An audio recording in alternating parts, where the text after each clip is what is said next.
Invitado especial.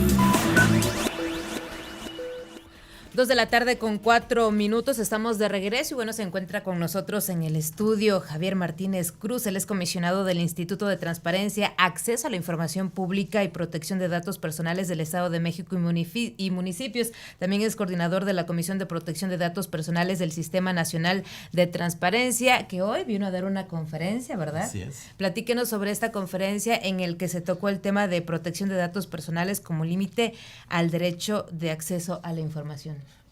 Claro que sí, muy buenas tardes, Ariadna, un saludo también a tu público y de verdad es un privilegio y me siento muy a gusto estar en este espacio. Y claro que sí, tuvimos la oportunidad de, por invitación precisamente de la presidenta del IBAI, asistir a plantear este reto que tiene México, porque precisamente estamos estrenando o estamos poniendo en vigencia una Ley General de Protección de Datos Personales que se acaba de emitir el pasado 26 de enero de este año. Entonces, este derecho fundamental, que también, al igual que el del acceso a la información pública, tendrá que estarse ponderando en un equilibrio y armonía para que los dos, ¿sí?, sean vigentes a cualquier ciudadano de nuestro país. Hoy en día, ¿realmente la población se preocupa por proteger sus datos personales, tomando en cuenta en que vivimos ya en un mundo tecnológico y nuestros datos se quedan por todos lados?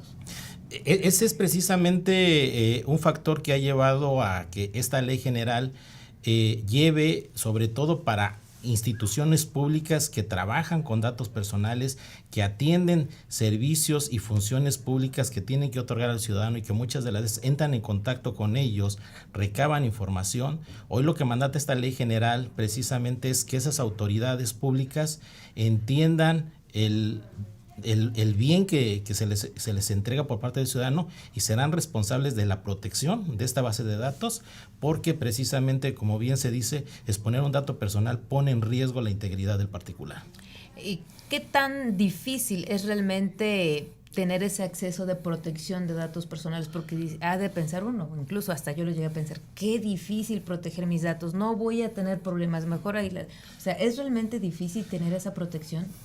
Sí resulta difícil, sobre todo cuando, como bien lo comentabas hace rato, hoy el desarrollo tecnológico, muchas de las veces en redes sociales vemos que los jóvenes, el particular, el ciudadano, no tiene una protección de sus datos personales, pero bueno, está en un ámbito de acción de su libertad y de autodeterminación. Sin embargo, el servidor público, la institución pública, que en su quehacer diario recaba información del particular, esta ley lo obliga a crear medidas de seguridad, a crear estándares de protección, a medir y valorar que en algún momento no proteger un dato personal. Hoy la ley general establece que si un servidor público transgrede o violenta este derecho, será sancionado con multas económicas, con responsabilidad como servidores públicos. ¿Por qué razón? Porque el dato personal, violentarlo, es de un tercero, y como servidor público estamos obligados a protegerlo. O sea, estamos diciendo que pudo haber pasado nuestros datos personales a otra persona, a otra institución o a un área que incluso pudieran comerciar con nuestros datos personales. Desgraciadamente hemos tenido situaciones que en el ejercicio del derecho al acceso a la información pública no se ha identificado que los datos personales tienen una naturaleza no de público. Son datos que invaden o que hacen identificable a una persona y eso no es información pública. Entonces se ha entregado datos personales, desgraciadamente, poniendo en riesgo la integridad de las personas, pero como bien se dice, hoy también la ley regula que cuando se transfieren datos entre autoridades tendrán que asumir la responsabilidad de la protección para quien lo transfiera y que tendrá que justificar por qué razón está pidiendo una base de datos que tiene una institución pública y que al momento de transferirse se tendrá que hacer con las medidas de seguridad y asumiendo la responsabilidad el nuevo tenedor de estos datos personales. ¿Cuáles son las sanciones que se le aplican a estos servidores públicos? Nosotros recordemos que el Sistema Nacional de Transparencia y Acceso a la Información Pública, Protección de Datos Personales, formamos parte del Sistema Nacional Anticorrupción. Es precisamente la etapa preventiva que tendrá que garantizar rendición de cuentas, pero sin violentar o transgredir la intimidad y la privacidad.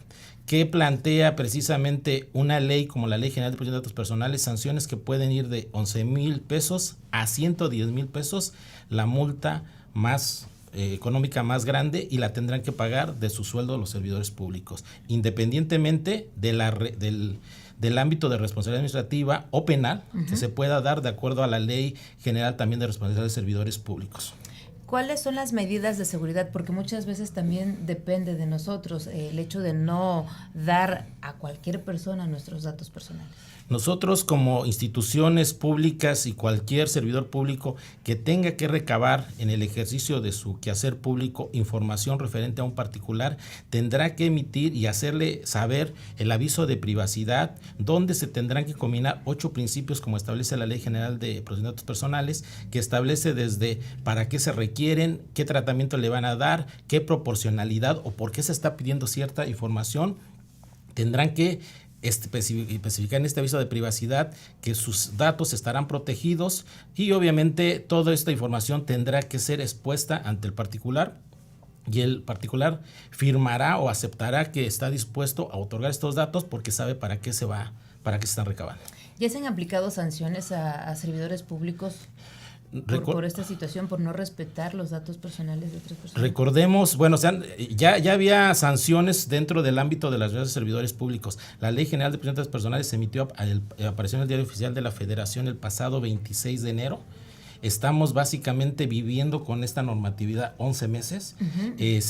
Venimos precisamente también aterrizando, implementando la Ley General de Transparencia y Acceso a la Información Pública, que esa ya la tenemos desde el 2015, que se emitió el 4 de mayo.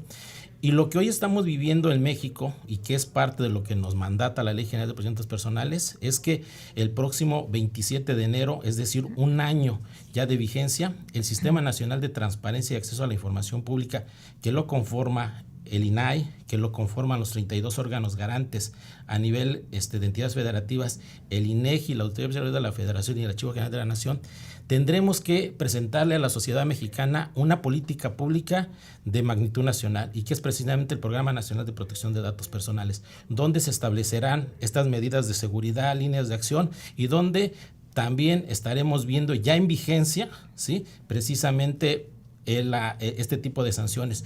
Recordemos precisamente que estamos aprendiendo de una cultura de protección de datos personales. Decíamos, en el ámbito de lo público es responsabilidad de las instituciones públicas la protección y nosotros podemos aplicar ya una sanción desde el momento mismo en que entró en vigencia la Ley General de Protección de Datos Personales. Por último, ¿cuántas quejas llegan a recibir por parte de la población o peticiones, no sé cómo se les puede calificar, exigiendo que se respeten sus datos? Nosotros, por ejemplo, en el Estado de México, precisamente el día de antier, 6 de diciembre, se acaban de cumplir 40 años de que apareció por primera vez estipulado en el artículo 6 de la Constitución Federal este derecho al acceso a la información pública. Como derecho autónomo, la protección de datos personales salió publicado en el Diario Oficial de la Federación con una reforma que se aplicó al artículo 16, es decir, pasaron 32 años. Hoy en día lo que tenemos es que tenemos que entender que estamos con estos dos derechos que están vigentes en México. Uno, el acceso a la información pública se rige por el principio de máxima publicidad y el de protección de datos personales se rige por el principio de máxima privacidad. En el Estado de México nosotros tenemos hoy, desgraciadamente, apenas muy pocos ejercicios de derecho ARCO. Compartíamos hace rato en la exposición que tenemos un sistema denominado SARCOEN, que le permite al mexiquense ejercer sus derechos ARCO con lo que nos mandata la Ley General, que cualquier dato que se suba o que se tramite vía electrónica a través de un correo, tenga la certeza de que su información que se va a subir se va a encriptar y no va a estar encontrada en ningún navegador. Y ese sistema, lo acabamos de decir en la conferencia, lo estamos ofreciendo porque es un sistema que se desarrolló con recursos propios del Estado de México. Acabamos el pasado 27 de septiembre participamos en la Red Internacional de Protección de Datos Personales y el Estado de México, junto con Francia y Hong Kong, fuimos finalistas. Y entonces ese sistema el Estado de México puede compartirlo con las entidades federativas. ¿Para qué? Para garantizarle a todo ciudadano que la información que se recabe de estos derechos se estará haciendo con medidas de seguridad. Pues qué bueno que México se está actualizando en ese tema, y más el Estado de México, y esperemos que así lo copien más estados de la República. Estamos a la orden y compartiremos siempre estas experiencias y estos ejercicios. Muchísimas gracias por habernos acompañado. No, muchas gracias a ti, Ariadna. Por aquí. Muchas gracias, Ariadna, y un saludo a tu público y gracias por la oportunidad y espacio. Muchas gracias. Son 2:14 p.m. Vamos a ir rápidamente a una pausa, no le cambie porque volveremos.